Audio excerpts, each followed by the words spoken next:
ከዚህ ከላይ ከምስሉ ላይ የምታዩዋቸው ሰዎች ወርቅ ሊገዙ ወርቅ ቤት ገብተው ነገር ግን ከመግዛት ይልቅ ሰርቀው መውጣትን ነበር የመረጡት እና አስባችሁታል? ጥንቃቄ አድርጉ። ምክንያቱም ብዙ ሰው ከኛም ጋር እንደዚህ አይነት ነገር የሚፈጥር ሰው ስላለ ተጠንቀቁ። በተለይ ይህ ትላልቅ ሀገር ላይ እንደ አረብ ሀገር እንዲሁም ደግሞ አውሮፓ፣ አሜሪካ ላይ የምትኖሩ ሰዎች እንኳን እንደዚህ ያለ ትልቅ ወርቅ ቤት ቀርቶ ሀገራችንም ላይ በነገራችን ላይ እንደዚህ አይነት ትልልቅ ቦታዎች ቀርቶ ትንሽ ቦታዎች ላይ አሁን ሰዓት ካሜራ አለ ማለት ነው። ሰላም ጤና ይስጥልኝ ውድና የተከበራችሁ የፎዚቲቭ ተከታታዮች በያላችሁበት የዓለም ዳርቻ ሰላማችሁ ይብዛል ብያለሁኝ። የዛሬውን ቪዲዮ እንግዲህ ስትከታተሉ ላይክ እና ሼር ሰብስክራይብ ያደረጋችሁ በተለይ የእጅ አመል ያለባችሁ ማለት ሰርታችሁ ራሳችሁን ከመቻል ይልቅ አንዳንድ ትንንሽ ነገሮችን እስከ ትልልቅ ነገሮች እየሰረቃችሁ የስርቆት አመል ያለባችሁ ሰዎች ጥንቃቄ ልታደርጉ ይገባ። በተለይ በአሁኑ ጊዜ በአሁኑ ዘመን ማለት ነው። እና ከላይ ያያችሁት ምስል እንግዲህ ምንድን ነው? ሁለት ሆነው ሶስት ሆነው ነው ወርቅ ሊገዙ የገቡት። ሶስት ሆነው ወርቅ ሊገዙ ገብተው ወርቅ የሚሸጠው ሰውዬ ያን አምጣ ይህን አምጣ ያን እንዳድግ እያሉ አንደኛው ያሳያል፣ አንደኛው ይመርጣል፣ አንደኛው ትሰርቃለች ማለት ነው። እና አንዳንድ ጊዜ እንደ ሶስት አራት ስለሆናችሁ ወይም ደግሞ ሰውየውን ስላዋከባችሁ ወይ ያንን እቃ የሚሸጥላችሁን ሰው ወርቅ ቤትን ብቻ ሳይሆን የተለያዩ ቦታዎች ላይ እና ያንን የሚሸጥላችሁን ሰው እያደናገራችሁ ለሶስት ለአራት ሆናችሁም ይሁን ለምን 20 30 ሆናችሁ አትገቡም። ዙሮ እናንተ የሀቂቃችሁን የራሳችሁን ላባችሁን ይዛችሁ ማትወጡ ከሆነ በምንም ተአምር እንደዚህ አይነት ቦታ ላይ ያለ ካሜራ የሚኖር የለም። አንዳንድ ካሜራዎች አይታዩም እና ብዙ ጊዜ ካሜራዎችን ብዙዎቹ ያያሉ። አንዳንድ ቦታዎች ላይ እንደዚህ ጉልት ብለው የሚታዩ እየመሰላቸው ያያሉ እና አሁን ዘመን ላይ የመጡት ካሜራዎች በብዛት በሚባል ደረጃ የሚታዩ አይደሉም።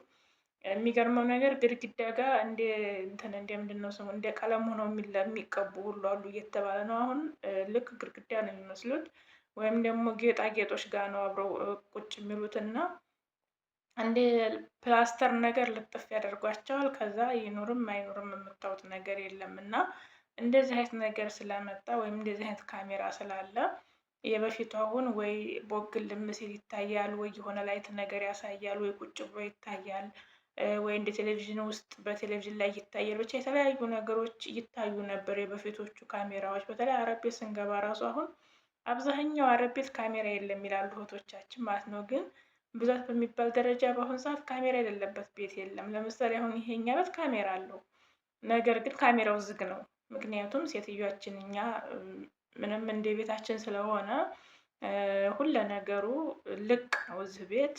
ምክንያት ካላችሁ ደግሞ እኛ ተቆጣጣሪ እንደሌለው ሰው ወይም ደግሞ እንደዚህ አድርጉ እንዲስሩ የሚለን ሰው እንዳለመኖሩ ሉባባም ትሆን እኔም ልሆን ስራችንን የምንሰራው መስራት ባለብን ሰዓት ነው፣ ማድረግ ባለብን ሰዓት ነው የምናደርገው እና እንደዚህ የሚያየን ሰው የለም የሚመለከተን ሰው የለም ብለን የምናጠፋው ጥፋት ወይም ደግሞ የምናበላሸው ነገር የለም እና ለምሳሌ እኔ እዚህ ቤት 3ኛ ዓመቴን ልጨርስ ነው። ሉሉ ደግሞ ወደ 4ኛዋ እየገባች ነው እና ማነው 3 ዓመቷን ጨረሰች እሷ። በተወሰነ ወር ነው የምንበላለጠው ሉሉ እና እኔ እና ይሄን ያህል ስንቀመጥ አንድ ቀን ክፉ ነገር ተነጋግረንም አናውቅም። ከመዳማችን ጋር ክፉ ነገርም ተናግረንም አታውቅም። ክፉ ነገር አድርገንም መጥፎ ነገር አድርገንም አናውቅም። ተከባብረን ስራችንን መስራት ባለብን ሰዓት ሰርተን መቀመጥ ባለብን ሰዓት ተቀምጠን ብቻ አለ አይደል የሆነ ፈርሃን ሆነን ነው የምንኖረው እዚህ ቤት እና ካሜራ አያስፈልግም ተብላ ካሜራው ሁሉ የተነቀለ ነው ማለት ነው። ልጁም ክላስ ካሜራ አለ፣ ሴትዮዋ ክላስ ካሜራ አለ። የሴትዮዋ ክላስ የሚገርማችሁ ነገር ያው የወርቅ ፋብሪካ በሉት ያኔ የወርቅ መሸጫ መደብር ነው የሚመስለው ክላሷ። አንድ ከመኝታ ቤቷ ውስጥ ሌላ ክላስ አላት እና እዛ ክላስ ውስጥ ከዳይመንድ ጀምሮ እስከ ወርቅ የሌለ ነገር የለም። ማሻአላ ብያለሁኝ። በጣም የኛ ሴትዮ ቢኖራትም የምትመሰገንና የምትወደድ ሴትዮ ናት። ይጨምርላት የምትባል ይጨምርልሽ፣ ያበርክትልሽ፣ ያብዛልሽ የምትባል ሴትዮ ናት። በጣም አዛኝ፣ እንደ አረብ እንደ አሰሪ ሳይሆን እንደ እናት ሩህሩህ፣ የምታዝን፣ የምትጨነቅ የሆነ ነገር እንኳ ለመናገር ፈልጋ አንገቷን ደፍታ የምትናገር ሴት ናትና ሴትዮዋችን። በገንዘብም ጉዳይ ደግሞ የሆነ ነገር እንዲህ ነው ካላችኋት እንደ አረብ የምታቁረመረም ሴት አይደለችም። ደሞዛችንንም እንደዚሁ በቀኑ ቀኗን ጠብቃ ነው ያችን ደሞዛችንን የምትሰጠን።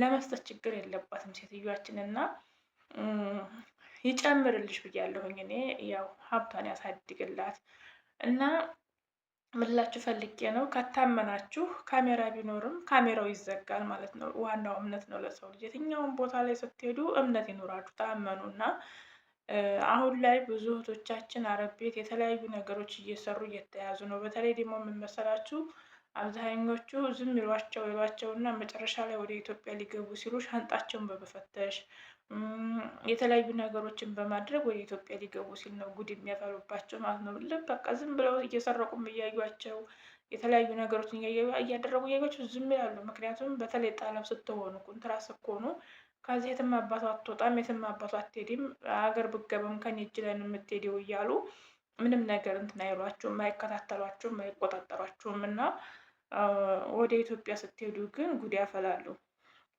ከዚህ በፊት አይታችሁ ከሆነ ሞዴስ ውስጥ ወርቅ አርጋ ልትገባ የነበረች ልጅ ተይዛለች። በካሜራ ስለታየች ሞዴስ ውስጥ ወርቁን ስትጨምር ስለታየች።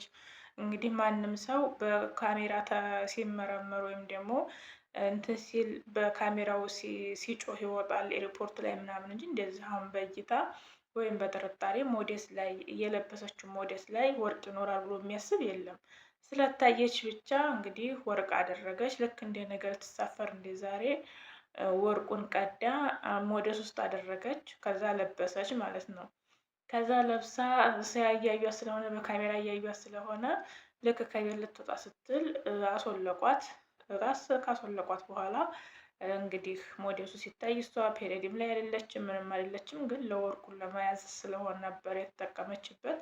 ወርቁን አወጡባት። እሷንም ያው እንግዲህ ለፍርድ እንትን አሏት ማለት ነው። እና እንደዚህ አይነት ነገር ስላለ በአሁን ሰዓት አረብ ቤት የምትሰሩ የትኛውን ቦታ ሱቅ ቦታ ላይ የምትሄዱ የተለያዩ ቦታዎች ላይ የምትሄዱ እህቶች ወንድሞች ጥንቃቄ አድርጉ። ዘመኑ እየረቀቀ በሄደ ቁጥር ዘመን እየዘመነ በሄደ ቁጥር ቴክኖሎጂ እየረቀቀ በሄደ ቁጥር ሁሉም ነገር ትናንት በነበረበት አይቀመጥም። ትናንት ባለበት አይሆንም። ትናንት የነበሩ ካሜራዎች ዛሬ ላይ የሉም። ሲጀመር ቦታው ላይ ራሱ መሸጫ ቦታ ላይ የሉም። ምክንያቱም ተቀይረዋል። ስለዚህ በጣም በተለያየ ቦታ ላይ ስለሆነ ካሜራ የሚደረገው እንደዚህ አይነት ነገር አመል ያለባችሁ በተለይ የእጅ አመል ያለባችሁ እንደዚህ አይነት ነገር የመልከስከስ ባህሪ ያለባችሁ ሰዎች ጥንቃቄ አድርጉ፣ ተጠንቀቁ። እንግዲህ ከነዚህ ሰዎች አስቡት። እነዚህ ሰዎች እንግዲህ እንኳን ያለን ቤት ውስጥ ያለውን ቀርቶ ካሜራው እያያችሁት ከሆነ ውጭ ድረስ ይታያል ማለት ነው። ውጭ ራሱ በዛ አካባቢ የሚያልፈው ሰው ራሱ ይታያል። እንኳን ያለን ቤት ውስጥ ያለው ሌባ ወይም ደግሞ ቤት ውስጥ ያለው ገዢ ማየት ቀርቶ ማለት ነው። እና አስቡት እንግዲህ ውርደቱን አስቡት።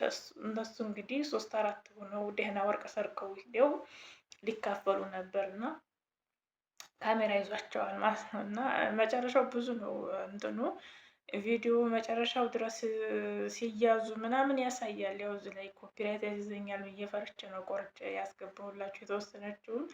በቃ ስታዩት ሀረካታቸው ምናምን አሰራረቃቸው በቃ ዝም ብላችሁ ስታዋቸው ፊልም የሚሰሩ ነው የሚመስሉት ማለት ነው። እና በጣም ነው የሚያዋክቡት። አንደኛው ጠያቂ ነው፣ ይወጣሉ ይገባሉ። ሶስቱ በቃ ውስጥ ናቸው።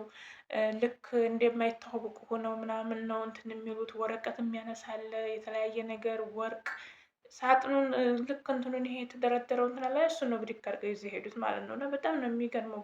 በዛን ያህል ልክ ድፍረት እኔ ከየት አመጡት ነው። እና ጥንቃቄ አድርጉ። በመጀመሪያ የሰው ሀቅ የሰው ነው። የሰው ምንም ይሁን ምንም የሰው ነው። ለምን ወርቅ ቀርቶ ለምን ጤፍ አትሆንም? ዛላ ጤፍ፣ አንድ ቅንጣት ጤፍ የሰው ናት። በቃ የሰው እስከሆነች ድረስ ያችን ነገር የሰው ናት። ያ ሰው ፈቅዶ ወዶ እስካልሰጣችሁ ድረስ ወይም ደግሞ እስካልፈቀደላችሁ ድረስ ያቺ ጤፍ ዛላ የሰው ናት። እና የሰው የሆነ ነገር ሁሉ ብትወስዱት ራሱ አይቆይም፣ አይበረክትም። ብትወስዱት ራሱ ለእናንተ ሰላም አይሰጣችሁም። ምናልባት ለዚች ምድር ላይ ስንኖር ለዚች ምድራዊ ዓለም ሊያስደስተን የምንፈልገውን ነገር ሊያደርግልን ሊያሟላልን ይችላል። እንዲያው ሳንሞት ራሱ ሰማይ ቤት ሳንደርስ ራሱ እዚሁ ምድር ላይ እያለን ያሳየናል። ምናልባት ዛሬ ወጣት ላይ ሆነን የምንፈልጋቸው ነገሮች ብዙ ሊሆኑ ይችላሉ። እነዛን ፍላጎቶቻችንን ሊያሟሉልን ይችላሉ። የወጣትነት ጊዜ ላይ ብዙ ነገር ፈልገን ያን ነገር የምናደርግበት ስናጣ እንደዚህ አይነት ነገር ውስጥ ገብተን ልክ ይሄ ነገር ሊያሟላለን ሊያሳካለን የምንፈልገው ሊያደርግልን ይችላል። ነገር ግን ወይ በልጆቻችን ወይም ደግሞ በራሳችን በተለያዩ ነገሮች እኛኑ መልሶ ነው እኛን የሚወጋን የሚቀጣንና በቻልነው መጠን ጥንቃቄ ብናደርግ በተለይ ይሄ የመልከስከስ የሰውን ሀቅ የመፈለግ ነገር እጅግ በጣም አስጸያፊ በፈጣሪም የሚያስቀጣ በምድርም የሚያስቀጣ ነው እና ያው ጥንቃቄ ብታደርጉ ብዬ ነው። እና ምን ልላችሁ ፈልጌ ነው ኢትዮጵያም ይሁን እዛ አረብ ሀገርም አንዳንድ ቦታዎች ላይ እንደዛ ያለውኝ እና ሰው ስልክ ውስጥ ስልክ ሊገዛ ገብቶ ስልክ ሌላ ስልክ እየጠየቀ ሌላ ስልክ በእጁ ስቦ ስልኩ የሚከት ሰው አለ እና በጣም ነው የሚገርመኝ። ምክንያቱም እነዛ ሻጮች ወይም ደግሞ እነዛ ነጋዴዎች ምናልባት ያንን ሱቅ ሲከፍቱት ትርፋቸው ያ እነሱ ሰርቀውባቸው የሚሉት ስልክ ሊሆን ይችላል። አስባችሁታል? ያ ባለ ሱቅ ሰው ሰርቃችሁ ብትወጡ እንኳ ባትያዙ እንኳ ምን ያህል እንደሚያለቅስ እንግዲህ የዛ ሰውን ቤት የት እንደሚደርስ እና ምን ላይ እንደሚወድቅ አስቡት። እና አንዳንድ ጊዜ የሰውን ባም ጥሩ ስላልሆነ የሰው የሆነ ነገርን አትመኙ፣ የሰው የሆነ ነገርን አትንኩ፣ የራሳችሁንም አታስነኩ። የሰው ከምትነኩ የራሳችሁ ቢወሰድ ይሻላል እና ሰው የእናንተን ቢወስደው ለእናንተ ፈጣሪ ይተካል እና የተወሰደባችሁን ነገር የሰጣችሁ ፈጣሪ ነው። ያን ነገር ሰው ቢወስዱ መልሶ ሰው ይሰጣችኋል። ስለዚህ የሰው ነገር አትመኙ፣ የሰው ነገር በሰው ነገር አትቅኑ። በጥቅሉ የሰው የሰው ነው። የራሳችሁ እንዲሰጣችሁ መስራት መጣር፣ ከዛ ውጭ ደግሞ ወደ ፈጣሪ ጸሎት ማድረግ፣ ለነሱ የሰጣቸውን ለእናንተ ሰርታችሁ ጥራችሁ እንድታገኙት ማድረግ መልፋት። ከዛ በተረፈ ደግሞ ፈጣሪያችሁን መለመን ነው እና የሰው የሆነን ነገር ከመመኘት የሰው የሆነን ነገር በሰው ከሆነ ነገር ላይ ከመቅናት የራስን ሰርቶ ራስን ቀና ማድረግ የተሻለ ትልቅ አማራጭ ነው ብዬ ነው የማስበው። እንግዲህ ዛሬ ያው እኔ ስለገረመኝ ነው ቪዲዮውን እስከ መጨረሻው አይቼ ወደ 5 ደቂቃ እንደዛ አካባቢ ነው። በጣም ነው የገረመኝ ሲያዙ ምናምን በቃ ከጡቷ ውስጥ ከዚህ ውስጥ ነው ያወጣችው። የሚገርመው ነገር በጡቷ እንደዚህ ወደቀ ነው በጡቷ እንደዚህ ይዘው በቃ ስትወጣ ምናምን ምንም የያዘች አትመስልም። እና እኔ በጣም ነው የገረመኝ በዚህ ልክ የምንለብሳቸውን ልብሶችም ለእንደዚህ አይነት ነገር መጠቀሚያ ስናደርጋቸው ትንሽ ይከብዳል። እና ዛሬ ይዤላችሁ የመጣሁት በተለይ በካሜራ ዙሪያ ያው እንድትጠነቀቁ ነው። ብዙ ጊዜ ብዙ እህቶቻችን እኛ ቤቱ ትልቅ ነው ያምራል፣ ግን ካሜራ የለም ምናምን የምትውሉ ስላላችሁ ካሜራ የሌለው ቤት አይኖርም። በአሁኑ ሰዓት ግን ጥንቃቄ አድርጉ። ራሳችሁን ተቆጡት፣ ራሳችሁን ቆጠብ አድርጉት። አሁን ሰዓት ላይ ካሜራ የሌለበት በተለይ የአረብ ቤት አይኖርም። ምክንያቱም አብዛኛው በሚባል ደረጃ አረብ ካሜራ አለው ቤቱ ማለት ነው። ካሜራዎቹ ደግሞ እንዳልኳችሁ እንትን ላይ ጌጣጌጥ ላይ ልጥፍ የምትደረግ ልክ ፕላስተር ቀለም ጋር የምትመሳሰል ነገር አለች አሁን እና አንድ አይነት ነው። ምንም መለየት አይቻልም። መብራት ጋር መብራቱ ላይ ልጥፍ ካለች አታይም እና የመብራትን አምፖል ነው የሚመስለው አሉ። እንደዚህ አይነት ካሜራ ስለመጣ አሁን እንደ በፊቱ በሽቶ ይዘውት መጥተዋል። በተለያዩ ነገሮች ይዘውት መጥተዋል እና ስታዩት ሽቶ ነው የሚመስለው። እንደ ሽቶ እንትን ማለት ትችላላችሁ፣ ግን ሽቶ አይደለም። ካሜራ እዛ ውስጥ ያለው ካሜራ ነው እና እንደዚህ አይነት ነገር ስላለ ጥንቃቄ አድርጉ፣ ተጠንቀቁ ለማለት ፈልጌ ነው። ስለነበረን ቆይታ እጅግ በጣም አመሰግናለሁ። ወዳችኋለሁኝ። ፖዚቲቭ ነበርኩኝ። ፖዚቲቭ መስተካከል፣ ላይክ፣ ሼር፣ ሰብስክራይብ ማድረጋችሁን አትርሱ። ሀገራችንን ሰላም ያድርግልን፣ ህዝቦቿን ይጠብቅልን፣ ወጥቶ ከመቅረት ፈጣሪ ይጠብቀን። እንግዲህ ሀገራችን ሰላም አድርጎ ርዝቃችንን ሰፋ ያድርግልን። ሁላችንንም ፈጣሪ አምላክ በያለንበት የዓለም ዳርቻ ጫፍ እስከ ጫፍ ሰላም ያድርግልን፣ ሰላም ያድርገን። በሰላም ለሀገራችን ያብቃን። ወዳችኋለሁ። መልካም ጊዜ። ላይክ፣ ሼር፣ ሰብስክራይብ ማድረግ አይረሳ። የውብሸት እናት ነበርኩ። ፖዚቲቭ መልካም ሁሉ ተመኘሁ ባይ